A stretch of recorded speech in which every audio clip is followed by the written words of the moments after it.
Almusal tayo. Meron nga pala akong gustong ikwento sa iyo, Idol. Ganito yon.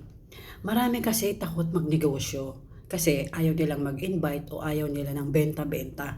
Alam mo ba, Idol, na kahit wala ka sa negosyo ay nagbebenta ka na rin? Ops, bago ka mag-isip ng hindi maganda, ibang benta yung sinasabi ko. Ibig ko sabihin, kahit wala ka sa negosyo, ay nagbebenta ka pa rin. Halimbawa, dyan sa trabaho mo, kung isa kang OFW, hindi ba ginagalingan mong magtrabaho?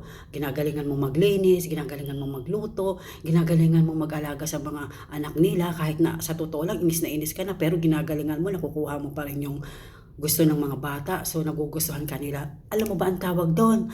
Nagbebenta ka na rin nun. Iyon ang tinatawag na sales o nagbebenta. Pero wala kang kita. Di ba? Ayun ang ibig sabihin, mga idol. Meron pa isa example. Marami kasing natatakot talaga. Gusto ko lang malaman nyo at buksan nyo yung isip nyo na walang nakakatakot magnegosyo kasi hindi nakakatakot magbenta o tinatawag na sales. Walang nakakatakot doon. Nakakatuwa nga kasi pag ginagawa mo yun, kumikita ka. O ito pa isang sample bibigay ko sa iyo, idol, ha. Itong nag-aaral ka, di ba ginagalingan mo sa school? Bakit? Bakit mo ginagalingan? Kasi gusto mo na purihin ka ng teacher mo at maging sikat ka sa klase nyo o sa ibang team kung ano man yung sinalihan mo.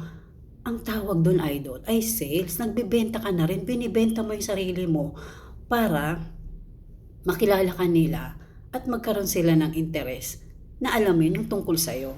So, ang tawag rin doon ay sales o nagbebenta, mga idol. Ibig sabihin, kahit wala ka sa negosyo, ginagawa mo na yung nagbebenta ka. Binibenta mo yung sarili mo para gumaling ka, magustuhan ka ng mga tao, at makilala ka.